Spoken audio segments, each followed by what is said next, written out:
This episode of the Long Run Podcast is sponsored by Skechers.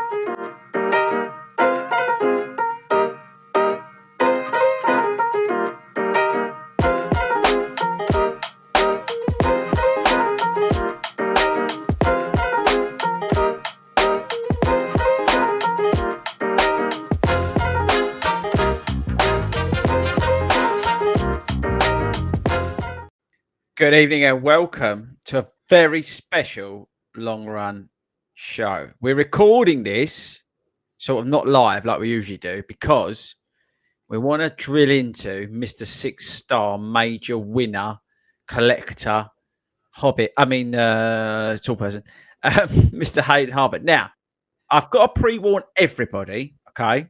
And I just told you before we came on. Actually, before we came on, I was live on YouTube because I messed the whole thing up.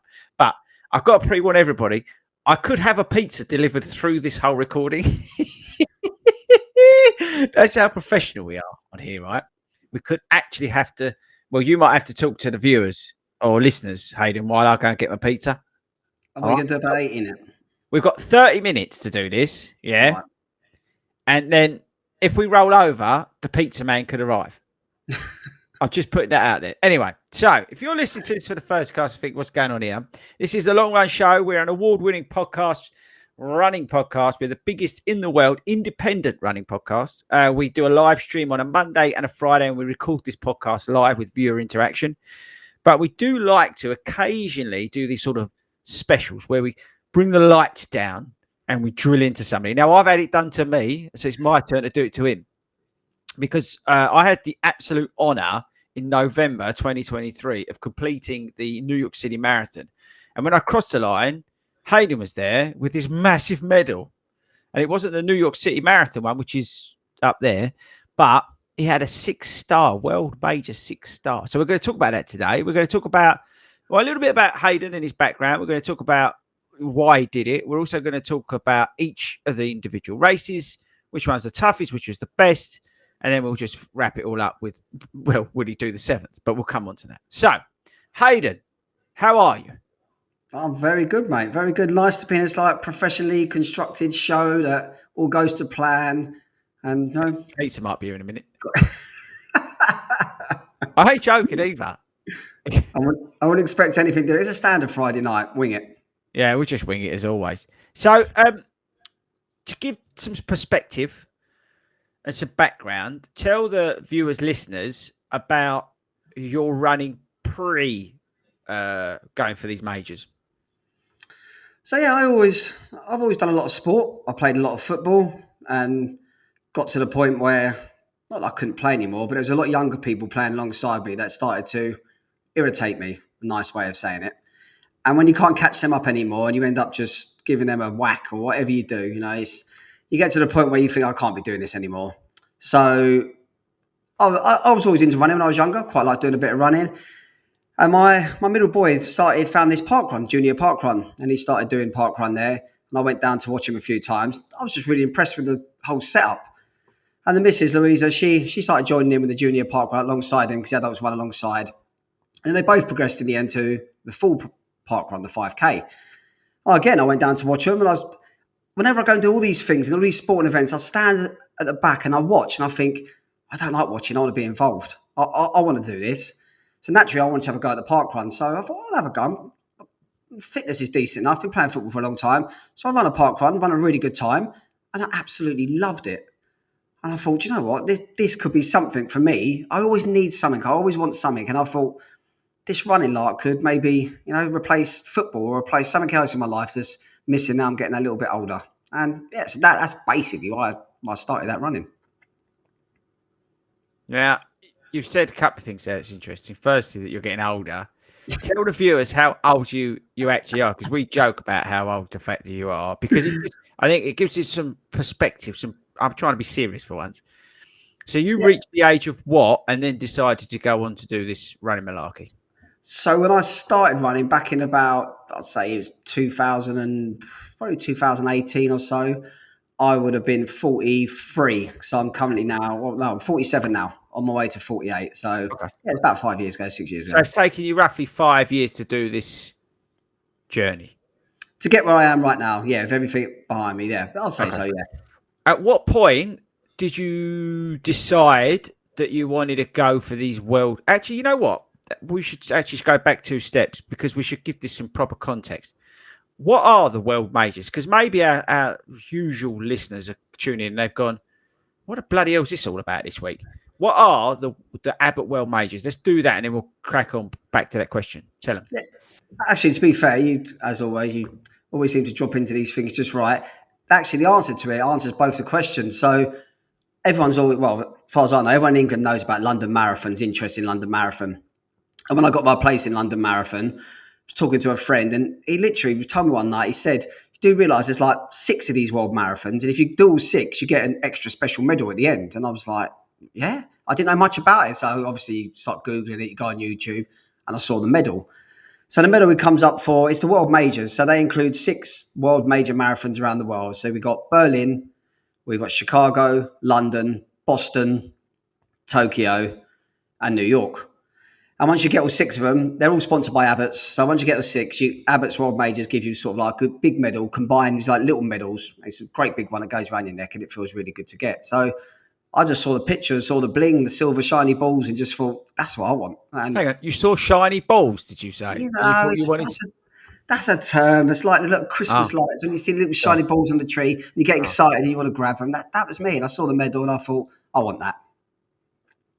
Okay, so that's where that was. So you basically, I think for us UK centric people, it kind of starts out with the London Marathon. I guess I'm not. I don't want to categorize everybody, but I'm guessing that's probably where most people in the start their journey over here. Right, they get London done, and they go, "Oh, I didn't realise like you. There's another 5 of these things." And then you start thinking about making your way around that. So I'm guessing that's probably how most of us find out about it. I was the same. I actually found out about it at the London Expo. So when you get a London Marathon place, you go along, you pick up your bag, your bib, not your bag, but your bib and your race number and all your other tut that they give you. And at that, there's like this big like marathon majors stand. They got, I think they had the treadmill there as well, don't they? About advertising it. So that's how I found about it. And then in the expo, you see the medals and stuff. So that's how I found out about it when I did my first London back in, I think it was either 2018, 2017. I can't remember. Medals up there somewhere, which doesn't help anybody listening to this as a podcast, does it? But anyway, so that's how I found about it. So a similar sort of thing, right? You find out about it, I think, once you've done one of them. Is that fair to say? Yeah, absolutely. And it's almost like that hype. So you do London, as you said. If you are in the UK, a lot of people would have done London, experienced it, and thought, "Wow, this isn't a normal race. This isn't normal people cheering you on. This is something special." And you've got that craving, thinking, "I want to do that again." So you either hang on to the fact there's a chance you can do London again, which everyone knows the chances are absolutely minuscule because London is so hard to get into, or you look elsewhere, and the other 5 of them are on the same sort of level. So as you said, you go to an expo. London was probably where I saw it first time. And they're pushing out. They do push out loads of other marathons at these expos, but they're sort of like more centered just on that marathon, whereas the Abbott's is showing off all 6 of them. So, I'd say that's where I started. Now, I talked to a lady on the train the other day, and because we was all dressed up in our running gear going to London, and she was like, what's Abbott's got to do with it? And I tried to explain to her that that's the sponsor. I mean, so it could be called, I don't know, the 40 Runs World Majors. If we got 2 million quid given to us by a private equity company, or we started like selling like an app with like running training plans on and stuff like that, like millions, we could sponsor the Abbott's or the World Majors, couldn't we? It's the same thing. It's just a sponsorship deal, isn't it? As far as I'm aware, right? Yeah, they don't. They have got a little bit more about them now. So they're putting on runs now as well, where they're doing. Basically, it's become, like you said, it's a company where now money's been invested in it, and same as everything, everyone starts off as a sponsor, and they become so well known, and sort of other branches are coming out of it. So I know now you can do sort of like Abbott virtual races, which give you credits for chances to get into the other races. Right. So they're definitely branching out in all sorts of different things, and within the running world, it's a big name in the fact that, as you said, it's not as such a running brand like the London Marathon, Chicago Marathon. There isn't an Abbott's Marathon. So they're really big in the running world, which is done well for themselves, to be fair. But if I had enough money, I could sponsor it. I think enough money might be an understatement. I think you need enough money and some. Well, we are the biggest running club in the UK, and we are an award-winning podcast. So I think we've got a good place to start. Anyway, you won't see him on Dragon's Den anytime soon. Okay, why did you want to do the 6? I don't know. I've always been someone that wants something to do. There's always going to be something out there. Why don't you Something make it build like Lego? because it'd be over You know what I mean? too quick. It'd be too quick. That's like doing a puzzle or something. You know, that wouldn't challenge me enough. I want something that challenges me, that I think I can probably get there. I honestly thought to myself when I started it, it was a bit of not a pipe dream, but did I really think I was going to do all 6? Probably not. No, I like the idea of it, and obviously it snowballs as you go along. So I've always been one of them people that wants that challenge. I want that end goal. I need something there to be focused on. I mean, if that takes 6 months, if that takes a year, if that takes 6 years, crack on and just get it done. That's just my personality, and this definitely fitted the criteria was there for it. Okay, so where do we go next? Okay, I think the first thing, and probably the sort of elephant in the room, is the cost of it, right? So let's just put that out there sort of straight away, because these things are really expensive, yeah? And people moan, oh, everyday runner, how can you do the World Majors, all this sort of stuff. So let's just kill that straight away, because I think it's like anything, right? If you work hard and that's how you want to spend your money, then you can crack on. But to give it some perspective, how much does something like that cost to do? Just do one of them abroad, roughly. So it is a really loaded question. There's so many elements to it. Yeah. One of the biggest elements to it is how you get into it. So I'm not sure if people are aware, there's different ways you can get into these majors. The first one being 5 out of the 6 have a ballot. So you can go into the ballot and you get your name pulled out, but the chances of that are really minimal, especially when you get to ones like London. The second option is you can pay a company, a sports company that will sort out a whole package, which includes entry to the marathon, plus your hotel in the country you're going to, and your flights if you want to do that. And the other way is you can time qualify if you're really bleeding fast. So they're the 3 elements, and depending on what way you get in, a lot of it depends on the cost element. So London, I run for a charity. So it was basically a matter of raising enough money, and obviously I'm at home. So cost-wise, London was absolutely the cheapest. That was straightforward. That was really easy. Went out to Berlin. At Berlin, I actually paid the sports company. So that wasn't too bad. I think I paid... Don't name them because they're not sponsoring this podcast. So yeah, it's Sports Tours. Sports Tours International. No, don't name them, I said. I thought you said do name them. Now I've got to invoice them for £10 million is what you can charge for an advertisement on this place. No, they go off and do other stuff with other podcasts. That's true. So okay, we'll just say with a company that like a travel agent. Oh, you know what I bloody mean. Everyone knows what I'm talking about. Anyway, right. So I paid for them to go to Berlin, and I think that cost me about 700 quid, 800 quid, but that included a race entry and a hotel for 3 nights. And sort the flights out myself. So I don't think that's that too bad. But as you said, it's horses for courses. For some people, that's a blinking lot of money, where for others, it's pocket money. So it's difficult. I want to counter it as well, because I think, and the reason is to sort of push back on some of that people who go, oh, everyday runner, can you do the World Majors, right? I just want to say it's your life. You do what you want. And for you, that's like going on holiday. So like, I would spend that money on going away with the family. You're in a different stage of your life to me, to other people, and you do whatever you like, right? It's your life. No one should judge you what you do. So I think for me, it's how you want to do it. If that's your thing, it's like people, I suppose, who go on like cycling holidays and things like that. And I don't even know if that exists or whether that should be made illegal. Personally, I think it probably should be. But if it's just I wanted to knock it on the head, really, because I'm fed up of seeing it. It's like, just if you want to spend your money on that, can't do it. So anyway, so you're talking basically you could probably do Berlin, do a few of them for about 800 to £1,000, roughly. Yeah. Which is probably right. London Marathon, you can get a charity place. Some charity places for 1,500 quid. So you're probably talking about the same sort of money, aren't you? Yeah. But that money I spoke about, that was without a flight. But as you said, if you're going to Berlin or somewhere in Europe, you can get cheap flights. Tokyo's a bit lumpy, isn't it? That's you're in for a bit there, aren't you?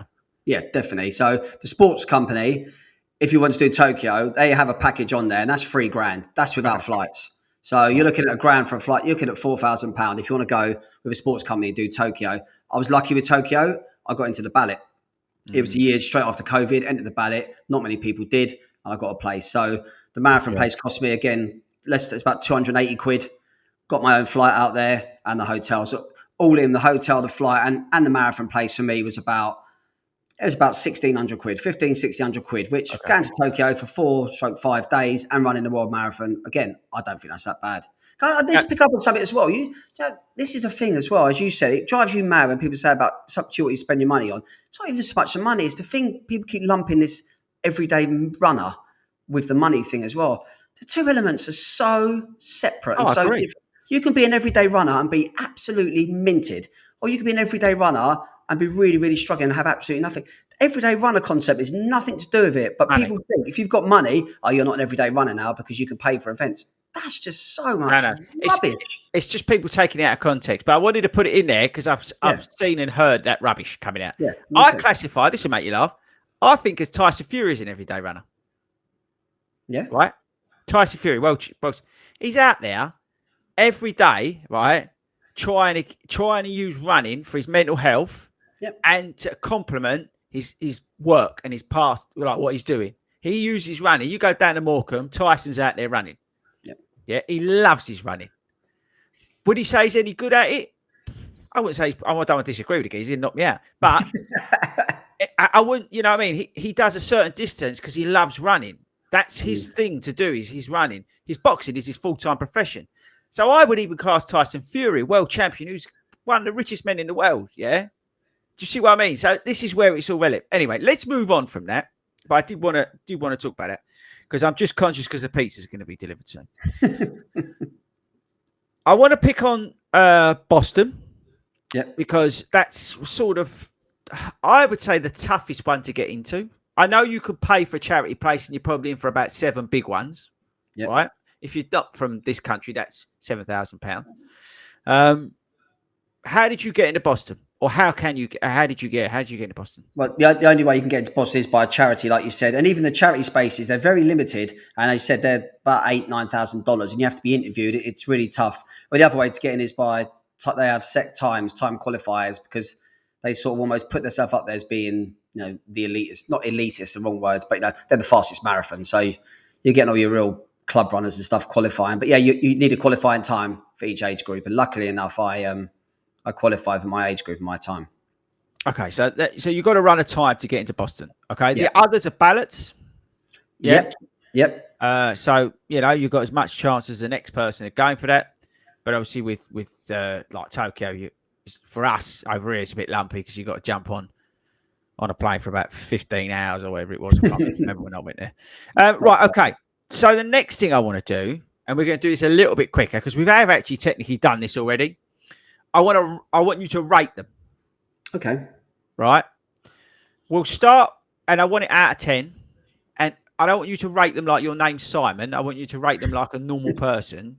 And last time I asked you to do this, you had just finished them, right? Yeah. So on reflection, let's just back this through quickly because I want to get onto the sort of final section before the pizza arrives. Now, they should have sponsored this episode, shouldn't they? Really? So. Let's go London first, out of 10. And I'm sorry, just before I do it, are we talking all round, taking consideration the course, the support and everything? Yeah, net. Yeah, okay. London, I would go 8. Okay. Why 8? Because again, as you just said, I've changed my mind on that. When I first ran London, it was my first one. It was a 10, without a doubt. Then you experience others and you realise it can't really be a 10. Because of other factors I've experienced. I'm with you on that. I'm not disagreeing with you on that, by the way. I think when you go out, and I've had the opportunity to run some of these others now, you actually realise that London is the dogs. If you're not from the UK, Google that. but then delete your history. But the others just show you that there's some real big hitters out there. Okay. Yeah. So that's London's 8. Boston. Boston, even though the course was tough, I've got to go 10. Okay. It's just, Why that? for me, it's always been the pinnacle of running. It's the ultimate thing. I wanted Okay. to get there. Just everything about it, the history and everything. It's It lived awesome. up to your expectation. 100%. Okay. 100%.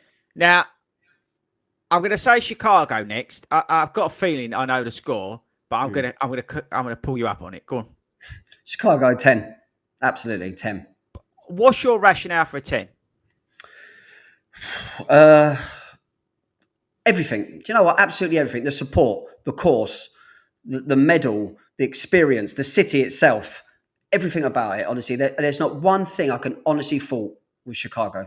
You generally think that's better than London? Absolutely no doubt in my mind whatsoever. All right. I'll let you off. I know he's got a soft spot for it. That's why he loves the place. Tokyo all round, definitely. I'd go 7 because I know it has to be less than London because overall it didn't really do much for me. It's an experience. It was a world 7's a major. high number. I thought you was going to go lower. Yeah, I think to go lower would be a bit unfair. I think, yeah, I've run other marathons that I know I'd maybe give a 5 or 6, and when you look at them and compare it, Tokyo has to be a 7 purely because it is a world major and you got the support. What was your medal like, by the way, for Tokyo? The worst medal out of the 6 by far, by a long, Actually, long way. Let's dive in there. So, best medal was best. Do you know what? New York? Yeah. Worst medal, Tokyo. Absolutely, yeah. Okay. Then let's go. Let's do New York. Number 5. What do you? New York. I think overall, even though the course was tough, do you know what? I'm going to go 9 out of 10 for New York. Okay. Yeah, that course was brutal. It was really tough. It was tough. The crowds. Oh my God. On another level. Unbelievable. Actually, out of all 6, definitely the best supported, the loudest, without a shadow of a doubt. I've never, ever experienced anything like that. Never. Unbelievable. It was unbelievable. That was crazy. The buzz from that was just like it's. Do you remember? Because you was on stage with me, like when we finished the long run show at the National Running Show, we had like 300 people in the audience. I reckon it was. Yeah. Everyone stood up and clapped. I was buzzing after that, like really buzzing. The adrenaline was pumping, but New York was on another level compared to that, wasn't it? It was just. I think I said about the podcast afterwards when we all talking about New York. You went through a point where you wanted it to get quieter because it was that loud. You didn't know what was going on. You're almost like it's in a daze. It was just you screamed, but unbelievable experience. Unbelievable. All right, and let's finish number 6, Berlin. Even though I've done them completely out of order, but I'd go Berlin. I'm going to go 7.5 because I can't really put it on par with London. I want to go back to Berlin because the way people talk about it now, including yourself, and the experience you've all had about how amazing it was, maybe I didn't quite get that. So I think maybe I missed something. Maybe I was nervous. Maybe I wasn't right. I need to go back and experience it. It was flat. I remember that. That was good. The support, I wasn't over impressed with. Medal was awesome, actually. So on the back of the medal, the year I done it was Kipchoge. And that year, the year I did, it's a picture of me. It's up there. I'm glad I didn't do that one. That's good. Anyway. So I got the Kipchoge to break the record that year. As I said, the finish line, that last couple of kilometers, unbelievable at Berlin. Absolutely loved that. But everything else about it, pretty average. So I'll go 7.5. My Berlin experience, I get what you're saying. I think I was really, really lucky with Berlin because I ran it with Ben and neither of us were running for times at all. So we had the best time. That's probably the best marathon I've ever run in terms of fun and enjoyment and experience with running it. It was on another level. I had too much fun with Ben. I mean, stopping to take pictures with policemen and things like this was absolute. We're singing ABBA. People are like walking, crying, and we're singing ABBA. I mean, we had the best time. But I think that's down to running with Ben more than anything else. I'm with you in terms of that feeling. I would like you to go back, and we are going to go back and run it hard or run it differently to experience that, because I think it is a fast course. You can feel the speed. You can feel that people are wanting to go for it. It's electric in terms of that feeling of that speed. And I think if you can harness some of that, you'll run fast and you'll run quick. Yeah. But yeah, I'm with you on that. I think the support was a bit. It's good in places, but it's not like I think London's better as an event. For example, in London, you don't have to go and poo in a bush. So I think that's one positive with it. But I do think that we need to give Berlin, or you need to give Berlin another chance. I need to go back and run it properly instead of fun running it, which I did with Ben. And I still stand by it. I had the best time ever doing that with Ben. It was unbelievable. Okay, so we've rated them. What would you say was the toughest? It's definitely between Boston and New York. I'm honestly, Boston course wise, I honestly think was tougher. It has got downhill and uphill, but literally it's up down for quite a while, so it takes it out on your legs. New York I found tough, but I think I had emotion involved. There was so much more going on at New York for me at a time. I wasn't as fit as I was at Boston, so I think that felt tougher for that reason. But they're both definitely. If you look at the elevation, I think they're quite close to each other, but ultimately, overall, Boston's the only one that I finished actually and said I would never run again. So, I remember the call. Yeah, I said I'd never run it again. I've changed my mind now. I'd love to do it again. that moment when I first finished, that's the only one out of all six I said, I'd never do that again. Purely because it really, really got me. It's really, really hard. It's really hard. Question on New York. Do you think the time of year affects how you perform in it? Yes, absolutely. I actually, with my whole 6 majors, my 2 best marathons are outside of the majors. I run Edinburgh and Boston, UK. Time-wise, they've just absolutely wiped the floor in my other time. My majors times actually are nowhere near what I can run. So I've never had the best run. And I don't know if that's because of time of year that I've done it or because I've fitted them all into a short space of time and there's a bit of fatigue there. And that's probably what it is, even unknown fatigue. I think it's a bit of everything. But New York, I think there was emotion built up there. So it just felt that much harder. Yeah, I think for New York, it's too late. Like, it's not a bad thing, right? Because again, I had the best time ever. Put that to one side, but I just think I was like seeing you guys all do Chicago and we've done Berlin. I was ready then. Yeah. Like, to then wait until November, it's nuts. But I was done. I was checked out. So in terms of, again, my training was terrible this year, but I don't know. I just wonder if it's something to do with the time of year that it's at like week too long. I think a bit of it as well. Maybe traditionally, especially yourself, you've done 5 London marathons. I think so many UK-based runners have based so much around London. You've almost got that April and marathon. We talk about marathons in UK. You're thinking April, and because New York, Chicago are the latter end of the year, they just don't quite balance right. But I think that will start to change, and you're going to see marathons balanced out throughout the whole year. And I think the whole scene of that would change. But at the moment, I feel like it's almost marathon season's April. Yeah. So I kind of like having the two. I kind of forget like you've done. You've obviously smashed out these 6 in a short period of time, and I did 3 this year. I think I just like personally having a spring one and an autumn one. Pick one which I'm going to go for. But I just like having the two. So I've got something to keep me occupied. I'm not sitting at home eating crisps or pizza. And you've got something to sort of go for. I think that's optimal. But I would strongly say this to anybody, and I want you to what's the word? Ratify. There we go. Wish I'd gone to school. Got there. Is that I honestly believe anybody listening to this, marathons are bloody hard things to do, people. Just because we're sitting here swigging our bits about saying, yeah, we've done 6 of this and 10 of that, and I've run 5, London's going to do me 6th, and he's got the blink. I'm just putting it out there now, right? You don't have to run marathons to be classified as a good runner or a certain sort of thing. It's absolute BS, right? If you want to run a marathon, crack on. But it doesn't make you as a person, right? Running marathons is not the be-all and end-all of life. Okay, they are bloody hard. Training for 16, 18, 20 weeks is bloody hard. And just getting through the mental minefield of training and completing a marathon, guess what? It's bloody hard. Yes. So I just want to tell you that now, while we're sitting here, how hard it is. And it takes its toll on your body as well. Yeah. Massively. He's done 6 of them, right? Like these world majors, he's done more, but they are hard, people. You are no less a person if you haven't done one. So forget all that nonsense as well. We'll knock that on the head.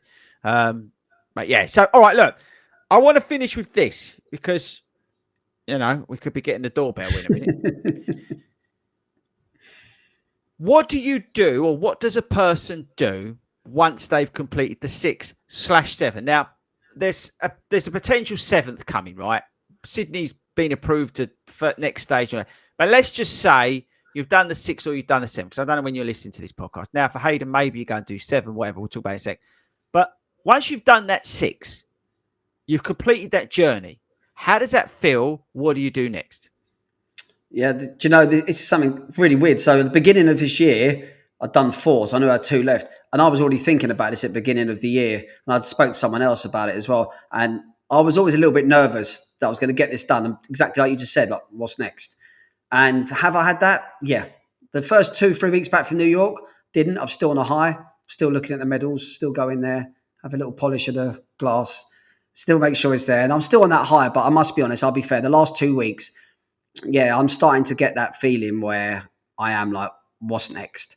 And I don't really want to take on. There's certain things I'm going to do. I'm going to do the super halves. There's certain other series you can do, but there's nothing I don't think that's going to live up to the hype of that. And that was, for me, that's the absolute pinnacle. It's what I've always wanted to do. I got it done. And yeah, it's just such a great question. Is what is next? I need to find something else. But honestly, it's really, really difficult. It's difficult. It is, because, and also I think you did it so fast. Yeah, they came available to you because, again, you decided that that's where you wanted to channel your finances. You run certain times, the time of year suited in terms of getting away from work and family and things like that. So it all sort of aligned so if you'd be able to do it, because not everybody could do it that fast, right? Or do it at all. But it is a genuine question. I think it's hard for people when you complete these things, what you do next. You're lucky in the respects. I honestly think you're lucky that 7th could be coming. Yes, but you can look at some people saying they're almost like laughing at me, like, oh, unlucky, the 7th one's coming. But yeah, I see it as an opportunity. The only downside of it is the fact of being in the UK is it is like Tokyo is a long way, but Sydney, that's on a different level to go out there. That's going to have to be incorporated more long term. But yeah, no, listen, I'm up for it. I feel not more sorry, it's the wrong words, but I've got people like my wife as well. Some people might not be aware. She's run 5 out of the 6. She's only got Boston left to do. And she's not going to be in Boston next year, but hopefully the year after she will. But if the 7th comes in by then, there might not even be a 6th star. It might be just a 7th star. So these people now that have really taken this challenge on, have done 3, 4, maybe even 5, they might not even have the same experience with the 6th. They might have to go for the 7th. So no point me feeling sorry for myself. What's next? That people like that, that's tough. It's a tough challenge, but it's a goal that I wanted, and you know what? I wouldn't change anything, even though my knee's in a bad way, and I've spent a load of money. But I've had some of the best experiences ever, and they're places as well. No one touched on that. Some of the places that you probably wouldn't have went to. I'd never been to Chicago before this, and it probably wasn't on my hit list. But wow, I am so glad I've done the marathon there. Never been to Boston before. Now I have. Absolutely love the place. I'd love to go back there just for a long weekend or for a week away. Brilliant. So that side of it as well, people neglect. It's definitely an experience. It's definitely a journey, and you get a nice big medal at the end of it. Yeah, I think you summed it up well, bruv. I think it's the experiences you get from it, isn't it? Yeah. It's the World Majors. I think what people don't understand is that it brings a certain element of atmosphere, excitement, emotion. There's a lot that goes into those weekends. You've got just going to the expo, to a big event, is an awe-inspiring thing in itself. You see all this stuff there, and it's crazy. And you see the wall with your name on, and all this sort of stuff. And it's a whole experience that you can't underestimate how much that can bring into your life in a positive way. Yeah, it scares the living daylights out of some people. I get that, right? But ultimately, if you get the chance to do one, I would recommend. If you get the chance to do 6, I'd recommend it. Hayden, stay there. Pizza man's ringing me. Don't worry about me, mate. You just go look after your pizza. That's how professional we are on this award-winning podcast. We stop it for pizza deliveries. Athletes. I think the word you're looking for is athletes. Is that what you was thinking, Hayden, when I went and got that pizza? I was thinking of something else, but I won't say it on air because I don't think it'd be okay. Well, look, let's wrap it up. Firstly, when you started out in 2018, did you honestly think that you'd get all 6 done? No. Straightforward, easy. No. Now you've done them. Going back to yourself in 2018, what would you tell yourself, apart from save some money? Maybe I would have spread them out a little bit easier. I wouldn't have run Berlin and Chicago the 2 weeks apart the first time round. Definitely not. I would have definitely tried to have gone down that strategy of keeping one in the spring and maybe one in the later autumn, rather doing the 2 autumn ones. And same as Tokyo and Boston, the 2 spring ones. It's better to spread them out because I think that really took its toll on my body in loads of ways. If anything, more in the carb loading way. Carb loading up 2 weeks out of 4 weeks. That's horrible and that's hard as well. People don't, you forget about things like that. Got a whole week of carb loading. So if you do that, if you're doing 2 marathons in 2 weeks, that's a lot of carb loading. It's horrible. Sounds like fun. I mean, no, it's definitely not. Definitely not. So, last thing, so you've given yourself some advice, 2018.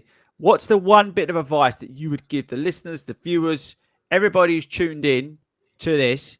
What's that one piece of advice for anybody who's going for these 6 or 7 stars, wherever you are on this journey? What's that one bit of advice you'd give them? However hard it seems to get them, honestly, don't give up. Just don't give up. Keep going. There is always a way, honestly. Just don't give up. And it's worth it. It's worthwhile, 100%. You'll love it. There you go. So, thank you very much, big boy. I think this is one of the episodes that we've sort of earmarked for a long period of time. And people have been, genuine people have been asking for it as well, which is great. And we love that, the fact that you guys are asking for certain episodes to be made. Thank you very much, young man, for sharing that story with us. If you have liked this, make sure you leave a nice review. There's some reviews out there. No, there's not. They're all positive. But yeah, no, genuinely, thanks very much. And if you have appreciated, please do leave a review. I think that's it from us. Join us whenever we are on next live. As I said, we record this live on a Monday. I do my bite-sized one, which is basically hanging out with you guys, live Q&A on YouTube. We talk about running shoes and all sorts of stuff like that. And then we have our Friday show at 7 o'clock UK time, which is usually a focused discussion. We've got people like Hayden, run leaders, coaches on there, and we're discussing all sorts of stuff. And that's recorded live. It's live viewer interaction, so you can get on there, ask a question, get involved with what's going on. But yes, that's it from us. Thanks again, big boy. I will see you soon, no doubt. I'm going to try and find the outro without putting us live on YouTube. That'd be helpful, wouldn't it? And then I'm going to go and eat that pizza that got delivered. So that's it from us, guys. We shall see you later.